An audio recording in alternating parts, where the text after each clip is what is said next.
चुनावी बिगुल बज चुका है और इस चुनावी बिगुल में तमाम राजनीतिक पार्टी अपने भाषण, अपने वादे और भविष्य में देश को लेके क्या कुछ कार्य होंगे, इन तमाम मुद्दों को लेके जनता के बीच पहुंच रही हैं। और इस बीच में हम हैं बिहार की राजधानी पटना में और पटना के सबसे हॉट सीट कहा जाने वाला पटना साहिब संसदीय क्षेत्र में भूतनाथ रोड है, पानी टंकी कहा जाए तो जो स्थान में बता दूं तो यही वही स्थान या बगल में देखेंगे तो पानी टंकी है। यहाँ से जो वर्तमान में भी हाल के समय में जो सांसद हैं वो रविशंकर प्रसाद हैं, पिछली बार भी वही थे। और इस संसदीय क्षेत्र को इसलिए मैं हॉट सीट मान रहा हूँ क्योंकि यहाँ से शत्रुघ्न सिन्हा भी सांसद रह चुके हैं जब वो बीजेपी में थे। हालांकि जब बीजेपी को छोड़ के जब वो चुनाव लड़े उनको जीत हासिल नहीं हुई और उसके बाद से रविशंकर प्रसाद कंटिन्यू हैं। इस बार भी काफ़ी कसमकस था लेकिन आखिरकार रविशंकर प्रसाद को फिर से यहाँ से उम्मीदवार बीजेपी के द्वारा घोषित कर दिया गया है। लेकिन इस तमाम चीज़ों के बीच में आखिर जनता का मिजाज क्या है, इस बार पटना साहिब में क्या कुछ हुआ है या क्या कुछ होना बाकी है? क्योंकि राजधानी में है तो राजधानी में केवल पटना साहिब के ही नहीं बल्कि आसपास के अन्य संसदीय क्षेत्र और अन्य ज़िले के लोग भी रहते हैं, तो तमाम लोगों से बातें होंगी। बीच में चाय है और कहा जाता है कि इस दौर में 2014 से चाय पे चर्चा और राजनीति की जब बातें होती हैं तो चाय की अड़ी पे लोग पहुंचते हैं और वहां पे हार जीत तो सबका विश्लेषण कर देते हैं। घोषणा से चुनावी जो जीत की घोषणा होती है उससे पहले ही चुनाव आयोग जो अपना घोषणा करता है इलेक्शन का, उससे पहले ही यहाँ पे कई लोग घोषणा कर देते हैं कि कौन सी पार्टी जीत रही। खैर वो बात की बात है, लेकिन बात होगी। कहाँ से हैं आप? यहीं से? पटना से? यहीं पटना से ही। क्या नाम है आपका? मेरा नाम शंभू यादव हुआ। तो पटना साहिब से ही हैं? जी जी जी जी। कितना विकास हुआ है? बहुत हुआ है। क्या क्या हो गया? आपको जो दिख रहा है विकास, और रविशंकर प्रसाद जी या पूर्व में हमारे सांसद यहाँ के शत्रुघ्न सिन्हा हुआ करते थे, और इन सब के सांसद से के साथ साथ यहाँ के जो हमारे लोकल विधायक हुए अरुण कुमार सिन्हा जी, उनका बहुत बड़ा योगदान रहा है। जिस रोड को आप चमचमाती हुई देख रहे हैं, कभी पैदल चल नहीं सकते थे आप, कभी पैदल चल नहीं सकते थे। जो अभी फराटा गाड़ी भर रही है, कभी पैदल आप चलने की स्थिति में नहीं थे, आप ठोकर खा के गिर जाते। ये विकास इन लोगों के बनने के बाद ही दिखा है। कितना साल पहले हम लोग ठोकर खा के गिर जाते हैं। आप यहाँ के नहीं हैं, आप मेरा जन्म कर्म है यहीं के हैं। ठीक है, हम बाहर के हैं लेकिन रहते हैं यहीं ना, रहते हैं यहीं होंगे 2 बरस 4 बरस 5 हाँ। बरस 10 बरस से। हाँ। मगर मेरा जन्म कर्म यहाँ हुआ है। साल पहले एगो हम तो पूछ 20 25 30 साल पहले तो उस समय से तो लगातार बीजेपी है। तो वही तो हम बता रहे हैं कि जब से इन लोग यहाँ पे आए हैं तब से ये चीजें दिखाई दिया है। इसके बाद आपको नहीं मालूम होगा, या जस्ट थोड़ा आगे बढ़ने के बाद एक भी सड़कें नाला नहीं थी। ये अरुण सिन्हा और रविशंकर प्रसाद का योगदान रहा कि आप अगर एक बार घूम के भी सर्वे करेंगे तो आपको दूसरे कोई का शिलापट नहीं दिखाई देगा। जो भी दिखाई देगा लंबे टाइम से तो लंबे टाइम से, इसीलिए तो दिखाई भी उन्हीं का दिया है। और कोई ये नहीं कह सकता है कि यहाँ विकास नहीं हुआ है। अब राजनीति है तो कहने के लिए तो अब कहीं भी दाग और ये ढूंढ लीजिएगा, मगर जिस तरह से एक ही आदमी को लंबे समय तक रख के, ठीक है, इतना विकास हुआ है।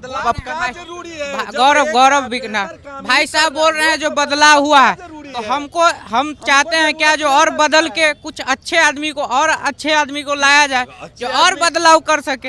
एक आदमी रख अरे आदमी और नेता, अरे इससे बेहतर नेता कौन हो सकता है? आप किस नेता को बताइए कि जिसको आप फोन कर सकते हैं। हम अभी आपको बता देते हैं कि रविशंकर प्रसाद को मेरे जैसा एक आम आदमी भी कॉल कर सकता है। और करते क्या है? मेरा बिजनेस है, इसका जमीन उमीन का कारोबार है। नहीं, बड़े आदमी कहाँ हैं? अरे भैया तो मैंने जीवन यापन करे, पैसे वाले नहीं। यहाँ पेंट में है पैसे वाले नहीं। ये लोकल पर्सपेक्टिव की बात हुई। यहाँ का काम जो है विधायक भी किया है, लेकिन कोई विधायक और सांसद उपलब्ध हो सकता है तो वो बीजेपी का ही नेता उपलब्ध हो सकता है। नेशनल लेवल पे रविशंकर प्रसाद ने इस देश के युवाओं को जितना डैमेज किया है टेलीकॉम मिनिस्टर होके, कोई आज तक कोई नेता नहीं किया होगा। कम से कम 10 लाख लोगों की नौकरी उन्होंने खाया है। जियो को मोनोपोली दे के टेलीकॉम इंडस्ट्री में जिस टाइप से जियो को लाया गया 2017 में, सारी कंपनियां बंद हो गई और ये देन रविशंकर प्रसाद की है। इसलिए उनको कोई मंत्रालय नहीं दिया गया इसकी बार। बिल्कुल विकास। अब रोड को बन जाना ये तो हर जिले में हुआ है। ये तो रविशंकर प्रसाद कोई नया नहीं किया, और देश के हर जिले में हर जगह रोड बन गया है। तो अभी 21वीं सदी में है तो रोड को, बिजली को और खाना खा लेना विकास नहीं है। नौकरी के लिए जो रविशंकर प्रसाद ने देश को डैमेज किया है ना, आज तक कोई डैमेज नहीं किया होगा। लाइक आप मैं बता रहा हूँ जब 2010 से पहले यहाँ पे टेलीकॉम की 12 से 14 कंपनियां थी, और हर कंपनी में लाखों युवा नौकरी कर रहे थे। ठीक है, अरे ठीक है भाई, आप किसी का योगदान से बना अरे दूसरे का भी सुन लीजिए मालिक।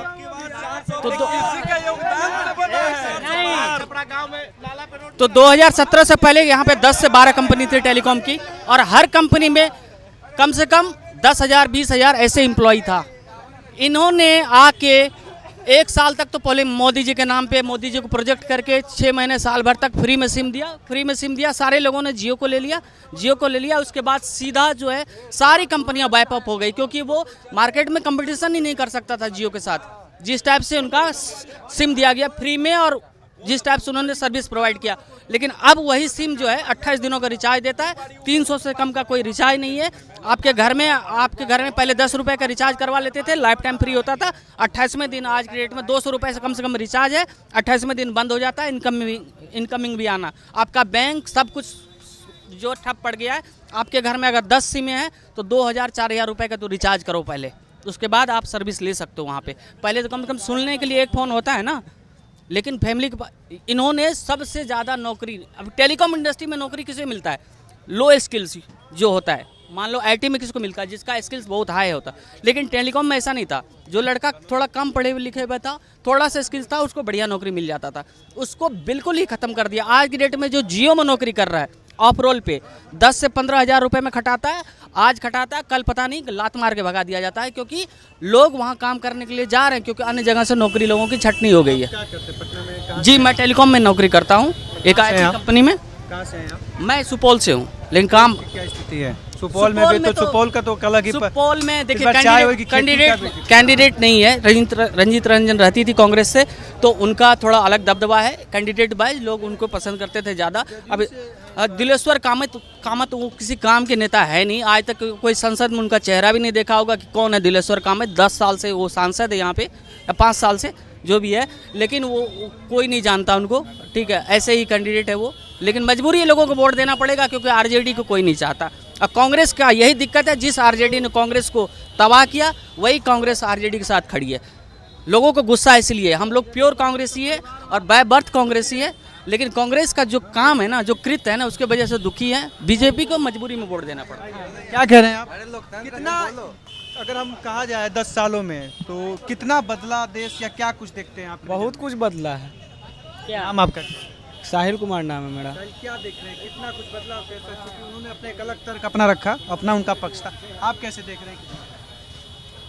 तो देखना क्या, मतलब हर चीज़ को देखिए, या रोड हो गया, या आपका हर डेवलपमेंट, हर क्षेत्र में आप देखिए बहुत कुछ बदला है। रोजगार का एक बहुत बड़ा मुद्दा रहता है, और इस बार भी है। क्या देख रहे हैं? अरे भैया आप पढ़िएगा, ये नहीं रोजगार कहाँ से दे देगा? घर से तो नहीं ला के न दे देगा कोई। अब हर चीज़ प्राइवेटाइज तो मतलब मोदी सरकार ही नहीं किया है, पहले से भी था। अब तो ला के देखिए, अब राजेंद्र नगर देख लीजिए, या पटना सरकार तो नहीं ठीक है, बेरोजगारी नहीं हटा पाया, लेकिन मतलब हम लोग 40 में से 39 सीट दिए हैं, लेकिन बीजेपी क्या एक बार भी नरेंद्र मोदी बिहार के लिए कोई बैठक किए हैं कि यहाँ भी कुछ डेवलपमेंट होना चाहिए? हाँ, 25 सीट में वहाँ जो है सो डेवलपमेंट हो रहा है। हम लोग सुनते हैं यहाँ पर एक ही चीज़ केवल बोल दिया जाता है कि 100 बिहारी एक पर भारी, तो जो है सो कि हम लोग फूल जाते हैं। जबकि सच्चाई ये है कि हम लोग को एक गुजराती 100 गो को खटाता है, 100 बिहारी को एक गुजराती खटाता है, और हम लोग सबसे ज़्यादा सांसद देते हैं बीजेपी को, लेकिन फिर भी बिहार के लिए उनके पास समय नहीं है। अभी आएंगे, अभी तो 2 महीना यहाँ दिखेंगे, 2 महीने के बाद नहीं। आरजेडी को दीजिए, वो तो परिवारवाद का पार्टी है। वो तो बेटा है, पुतो है, बेटी है, दामाद है, सब तो उसमें है, ये है तो पूरा परिवारवाद है। परिवारवाद है, और एक कहीं ना कहीं विकासवाद, विकास की बातें की जा रही है। क्या देख रहे हैं? देखिए भैया हमको किसकी जरूरत है? आज के हमको समय में कैसी हमको सरकार देश का हमको नहीं पता, हमको तो बिहार में, लेकिन हम चाहते हैं कि प्रशांत किशोर जो कर रहे हैं ना, उनको आगे बढ़ना चाहिए। बिहार के लिए उनका अच्छा इनिशिएटिव है, सबसे हट के उनके पास सोच है, विचार है कि क्या करना है। इन लोग की तरह बस बोलता नहीं है, कुछ विजन लेके आया है तो उसको सपोर्ट करना चाहिए आदमी को। हाँ, पढ़े लिखे इंसान है। ये सबका अपना अपना तर्क है, क्योंकि जो जिस जगह पे हैं भूतनाथ जो इलाका है, कहीं ना कहीं यहाँ पे राज्य के तमाम जिलों से बच्चे आते हैं पढ़ने के लिए, और कहा जाता है कि पूरा छात्रों का पूरा हब है यहाँ पे। जनरल तैयारी से लेके तमाम तरह की तैयारियों के लिए बच्चे आते हैं, और अधिकांशतः जो आप दिखेंगे पूरा कहीं ना कहीं वही लोग हैं। तो ये वो लोग हैं जो जिनके पिता किसान हैं, जिनके पिता मजदूर हैं, किसी तरह से रोजी रोटी का अपने घर का रोजी रोटी की व्यवस्था करने के साथ 2-4 जो रुपये बचता है वो इन बच्चों को देते हैं कि पटना में जाके आप पढ़िए और आप भी सरकारी नौकरी या एक अच्छे पद पे जॉब करिए। तो ये इनका अपना मिजाज है, और इन मिजाज के बीच में हमारे साथ और भी अभी तैयारी कर रहे हैं। जी बिल्कुल। क्या देखते हैं देश को लेके, और वो किस मुद्दों को लेके आपका पढ़ने वाला है? पहले तो देश को मुद्दों को तो बात छोड़िए, यहाँ पे अपने बिहार की बात। आपका नाम? मेरा नाम निर्भय भूषण है। और पटना से कि बाहर से? जी बिल्कुल, हम लखीसराय से हैं। यहाँ पे तैयारी करते हैं, जनरल कंपटीशन करते हैं, और अभी जनरली बीपीएससी टीचर का तैयारी करते हैं। और अभी भी एग्ज़ाम हुआ था, जो पेपर रद्द हो गया था, आपको तो पता ही होगा। तो उसी में देखा जाए तो बात करते हैं यहाँ पे। सबसे पहले मेरा यही मुद्दा है कि आरक्षण, हम बात को लेकर करते हैं आरक्षण का। तो आरक्षण किसको दिया जा रहा है? आरक्षण अगर देखा जाए तो हम भूमिहार कास्ट से बिलोंग करते हैं, पिताजी भी किसान है, तो उसके अगर देखा जाए तो जनरली अगर होता भी है तो 10% का है। और देखेगा तो बिहार में भूमिहारों की जनसंख्या कितनी है, तो हमेशा से भी होता है। TRE 1 में भी हुआ था, 56 कट ऑफ गया था और मेरा 51 नंबर था। लेकिन अगर देखा जाए तो वहाँ पर भी 7 नंबर से रह गए थे। लेकिन अगर आरक्षण जो मुद्दा है वो सबसे बड़ा मुद्दा है यहाँ का, कि कुछ भी होता है तो लोगों को ऐसे ही बांट दे रहा है। जनरली भी देख रहा है कि आरक्षण का लाभ किसको हो रहा है, तो यही सबसे बड़ा मुद्दा। पिता मेरे किसान हैं। जी बिल्कुल। तो क्या स्थिति है खेती बाड़ी की बिहार में? खेती बाड़ी की स्थिति तो ठीक है, क्योंकि सिंचाई की पद्धति जो सरकार के द्वारा दिया है, तो खेती बाड़ी में तो फिलहाल ठीक है। लेकिन यही है कि आरक्षण का मुद्दा जो बिहार में है, ये सबसे बड़ा हमेशा लगे कि अभी 65% बढ़ा दिया गया। लेकिन अगर देखा जाए जनरली जो बिहार के भूमिहार के छात्र हैं उनको क्या मिल रहा है? बिल्कुल बिल्कुल, यहाँ पर तो सबको लोभ दिया जा रहा है, चलो ठीक है तुम आ जाओ, सबको दिए जा रहा है। लेकिन अगर देखा जाए कि आप कर क्या रहे हैं, जिसको आरक्षण दे रहे हैं, और आरक्षण भी इसको दिया जिनके घर में 3 पहले ऑलरेडी जॉब है, 2 पहले से है, तो उन्हीं पे अगर उनको है तो वो तो आरक्षण का लाभ हो। लेकिन जिसके घर में नहीं जॉब है उसका क्या मानते हैं आप? जो चीज़ें बता रहे हैं युवा, आरक्षण और तमाम चीज़ों को लेके क्या देखते हैं बिहार में, कितनी ज़रूरत है और किनको ज़रूरत है? आरक्षण तो जरूरी है, हमारे गरीब आदमी को मिलना चाहिए। सही मिल रहा है, जिसको मिल रहा है वो सबको सही है। जिनको मिल रहा है उनको सही है। तो आप कहाँ पटना से ही है कि कहीं बाहर से? नालंदा से। क्या इस बार नालंदा का क्या मिजाज देख रहे हैं? टक्कर होगा, उम्मीद तो टक्कर में है। टक्कर मालिक कैंडिडेट खड़ा किया है ना, महागठबंधन से, तो टक्कर तो होगा, मगर इससे उम्मीद है जदयू ही जीतेगा।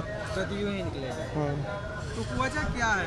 कहीं ना कहीं लोगों में शिकायत भी है, तमाम तरह की बातें भी हो रही हैं, फिर भी नालंदा में जाति बेसिस वोट पड़ता है। नालंदा में कुर्मी का वोट बहुत है। नालंदा नीतीश कुमार भी नालंदा के रहने वाले हैं, चलते नीतीश कुमार का गढ़ है, तो जीतेगा ही। आपका किधर मिजाज है? हमारी एक मिजाज से क्या फर्क पड़ता है? एक वोट महत्वपूर्ण होता है। आप भी खास हैं, क्योंकि 5 साल का पूरे कार्यकाल का लास्ट निर्णय हम तो नीतीश कुमार के साथ है। क्या देख रहे हैं सर? कितना पटना से ही हैं आप या मतलब बाहर से हैं? हम बाहर। कहाँ से हैं? हम झारखंड से हैं। झारखंड में कहाँ से हैं? गोमो। क्या झारखंड की क्या स्थिति है? ठीक है। कौन आ रहा है उधर से? अब वो 4 तारीख को देखेगा। हमारे साथ एक और भी अभी सब कहता हम जीत रहे हैं। नहीं, वो तो आपको तय करना है कि किसको जिताएंगे। ना। वो तो सब बोलने वाला बोलते रहेंगे। तो वही बात है। क्या देख रहे हैं? कहाँ से हैं आप? मैं तो नवादा से हूँ, लेकिन यहाँ एक लाइब्रेरी चला रहा हूँ, तो यहाँ स्टूडेंटों के बीच रहता हूँ और एजुकेशन को बढ़ावा दे रहा हूँ। चला रहे हैं, बता रहे हैं, बढ़ावा दे रहे हैं। तो कैसे कैसे स्टूडेंट आते हैं और कितना? यहाँ पे ज़्यादातर 70% स्टूडेंट जो है कि उनके पिताजी फार्मर हैं, और उनको समझिए कि 350 रुपया 400 रुपया भी फ़ी देना मुश्किल बुझाता है। तो उन सब की समस्या यही रहती है कि जैसे कि आपने रविशंकर प्रसाद का सीट है यहाँ पे, तो पिछले बार एक बैठक हुई थी लाइब्रेरी और हॉस्टल के संचालक का, जब मीटिंग हुई थी तो उसमें भी हमने मुद्दा उठाया था कि जो पेपर लीक की मामला आती है, तो स्टूडेंट बहुत शिद्दत से यहाँ आते हैं, अपने पिताजी को एक उम्मीद दे करके आते हैं कि पिताजी मैं 2 साल 3 साल में जॉब ले लूँगा, है ना। परंतु यहाँ पे 2-3 साल बाद जब एग्ज़ाम कंडक्ट होती है तो पेपर लीक हो जाती है, तो इसमें बहुत सारे स्टूडेंट जो है कि टूट जाते हैं और रोने के कगार पे आ जाते हैं। लेकिन हम लोग उसका हौसला बढ़ाते हैं और प्रयास करते हैं कि आगे बात को रखा जाए, लेकिन कोई नेता जो है कि इस चीज़ों पे अमल नहीं करते हैं, बस बात को एक पेपर। जी, नवादा से क्या स्थिति है? नवादा में बड़ा, वहाँ पे भी बड़ा कसमकस वाली स्थिति है। नवादा में देखिए क्या है कि बीते दिन बहुत सारी अफवाहें आए कि बीजेपी से हमारे डॉक्टर आ रहे हैं, डॉक्टर सहजानंद आने वाले हैं, लेकिन उनको भी टिकट नहीं मिली। अरुण बाबू पूर्व सांसद जहानाबाद के थे कि वो उम्मीद लगाए बैठे थे कि चिराग पासवान जी उनको टिकट देंगे, क्योंकि चिराग पासवान के मुसीबत के समय के साथी थे, संघर्ष के साथी थे, यानी कि हाँ, लेकिन किसी और को मिल गया। तो अरुण बाबू 2 जगह से लगे थे कि जहानाबाद मिल जाए या तो नवादा मिल जाए, लेकिन दोनों जगह कट गया। तो फिर बात आई कि किसको दिया जाएगा, बहुत सस्पेंस रहा, लेकिन फाइनली जो है कि सीपी ठाकुर के बेटे विवेक ठाकुर जी को दिया गया है। तो जनता उनको भी प्यार दे रही है। और देखिए कि उसी बीच में एक गुंजन सिंह है जो कि बहुत पहले से भूमिका बांध रहे थे, साल भर पहले से, लेकिन अभी पस्त दिखाई दे रहे हैं, लेकिन युवा हैं, उनका संघर्ष है और वो काम आएगा। लेकिन समझिए कि जी भी हैं। हाँ, तो आरजेडी को भी कोई फायदा होने वाला नहीं, क्योंकि किसका दिख रहा है मिजाज, किसका जाने वाला है? मिजाज समझिए कि अभी लोग फाइनल नहीं, कंक्लूजन नहीं कर पाए हैं, लेकिन कहीं ना कहीं बीजेपी का पलड़ा जो है कि भारी है, क्योंकि आरजेडी जो टिकट दी है श्रवण कुशवाहा जी को, है ना, तो कहीं ना कहीं वोट काटने के लिए एक आरजेडी के एक विनोद यादव हैं, जो कि पहले टिकट उनको आरजेडी के तरफ से मिलता था, इस बार नहीं मिला है। तो समझिए कि बहुत ही कसमकस रहा है। मैं रोहतास जिला का रहने वाला हूँ। रोहतास जिले से, और काराकाट लोकसभा के क्षेत्र से मैं आता हूँ। और मैं आपको बता दूँ कि मेरा नाम धर्मवीर शर्मा हुआ और मैं PWD पर्सन विद डिसेबिलिटी का जिला अध्यक्ष भी हूँ, दिव्यांग संघ का। और मेरे देखिए दिव्यांगों की बड़ी बात हो रही है, सबकी बातें होती हैं जी सर। बिहार में दिव्यांगों को लेके कितना कुछ हुआ है? सर मैं आपको बता दूं कि पिछले साल हम 11 फरवरी से 17 फरवरी तक हम गांधी मैदान में आंदोलन किए थे। ये तेजस्वी का सरकार था। तेजस्वी जी बोले कि मतलब हम आप लोगों का लड़ाई लड़ेंगे और आपका पेंशन बढ़ाएंगे, लेकिन हम लोग कर्पूरी जयंती मनाए, फिर उसके बाद 3 दिसंबर का अंतर्राष्ट्रीय दिव्यांग दिवस मनाए। उनका उद्घाटनकर्ता में तेजस्वी जी का नाम था, उन्होंने उद्घाटनकर्ता के नाम पे नाम था उनका बैनर में, लेकिन वो आए नहीं। सारे दिव्यांग आक्रोशित हैं और मतलब हम उनको हराएंगे, तेजस्वी को जिताएंगे। हम मोदी को जिताएंगे, विकल्प ही नहीं है। लेकिन हम जिस लोकसभा से आते हैं ना, उस लोकसभा का दुर्भाग्य है कि ऐसे लोगों का वहां से सीट मिल गया है कि हम जाएं तो जाएं कहाँ। इधर क्या बोलते हैं, महागठबंधन से माले का सीट चला गया और उपेंद्र कुशवाहा जी आ गए, दोनों कुशवाहा वहां लड़ गए और स्वर्णों को वहां मतलब तिलांजलि दे दिया गया। तो हमारा दुर्भाग्य है काराकाट लोकसभा का कि ऐसे 2 कैंडिडेट आ गए और दोनों बाहरी, जमीनी स्तर का कोई नेता नहीं है वहाँ का। तो हम उस पेच में तो हम क्या बताएं, हम ये दुर्भाग्य है हमारे यहाँ का। भाग्य। और कहीं ना कहीं ये सवाल हमेशा रहा है बिहार में कि कई संसदीय क्षेत्र में जो हैं ऐसे उम्मीदवार आए हैं जो वहाँ के नहीं हैं, बल्कि बाहर के दूसरे ज़िले से ताल्लुक़ रखते हैं, चाहे वो काराकाट की बात हो, बक्सर की बात हो या अन्य और ज़िलों की बात हम करें, चाहे भोजपुर में भी कर सकते हैं, वहाँ पे भी है। चाय के साथ हैं, तो चाय बनाने वाले किसके साथ हैं इस बार? किसके साथ रहेंगे? वही बीजेपी भरते। मतलब चाय वो बनाते थे इसलिए? नहीं, ऐसा कोई बात नहीं। पैसे वाला से डायरेक्ट कनेक्शन? वो ऐसा कुछ बात नहीं है, ठीक ना। उनका काम जो है ना हर जगह जो है ना बोल रहा है, चाहे वो 80 करोड़ आदमी का जो है ना मतलब कि फ्री राशन हो, ठीक ना, चाहे वो 370 हो, चाहे हाँ बिल्कुल मैं नहीं खाता, लेकिन फिर भी तो मिलता है ना 80 करोड़ को, ठीक ना। चाहे वो 370 हो, चाहे वो राम मंदिर हो, चाहे वो हिंदुत्व का हो, ठीक ना, सब में जो है ना बीजेपी जो है।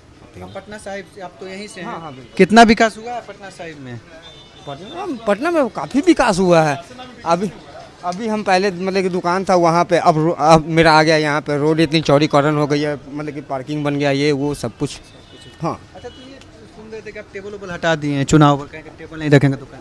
जैसे कि टेबल नहीं रखते हैं कि अनेकों प्रकार के इधर उधर लोग आपसी मतलब विवाद कर लेते, कुछ वो पार्टी के कुछ वो पार्टी के, ठीक ना, तो आपस में लड़े नहीं, वही कारण उनके लिए दुकनिया पे क्या क्या चर्चा हो रहा है इस समय चुनाव में, क्या हो रहा है? बस किसको कौन जिता दे रहा है? अरे सब क्या कहिएगा, कुछ अब वो जो हैं उनके जो कोई कास्ट के हैं तो उनको जिता रहे हैं, कोई उनके कास्ट के तो उनको इसी तरीके से चल रहे हैं। घोषणा आने से पहले ही हाँ, पहले ही रिजल्ट पता है सबको कि मतलब कि क्या होना है क्या नहीं। अच्छा, यहाँ पे यही हो, इसीलिए टेबल हटा दिए हैं। हाँ, इसीलिए टेबल हटा दिए हैं और इनका कहना है कि विकास हुआ है, अपना अलग, लोगों का अपना अलग तर्क है कि विकास को लेके, रोजगार को लेके अपना अलग है कि विकास नहीं हुआ है। और इन तमाम चर्चाओं में केवल पटना साहिब ही नहीं बल्कि आसपास के जो संसदीय क्षेत्र हैं, जो ज़िले हैं, वहाँ की भी जानकारियाँ मिले कि वहाँ का मिजाज क्या कुछ कह रहा है जनता का और किन मुद्दों को लेके वो मतदान करेंगे। लेकिन ये तो एक नॉर्मल बातचीत था, देखते हैं आने वाले समय में जनता का मिजाज किस तरह से बदलेगा और अपने मताधिकार का उपयोग किस तरह से वो करते हैं।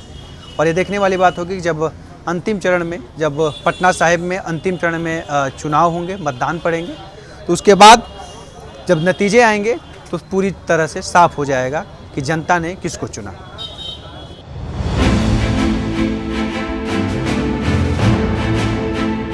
कोई जिंदगी में ये भी नहीं किया है, कोशिश में कोई पत्रकार इंटरव्यू लेने के लिए, कोई सुनने के लिए। आप कैसे आ गए? वोट का मतलब ही नेता है यहाँ पर, मुखिया सरपंच कोई भी है, सब मतलब का यार है, जीत करके गया और बात खत्म। इलेक्शन आया तो मुखिया जितना भी उम्मीदवार है, समिति जो भी, तो जितना भी कष्ट होगा आएगा। खेती बाड़ी का क्या हाल चाल है? कुछ नहीं, खेती बाड़ी सब दहाया जाता है।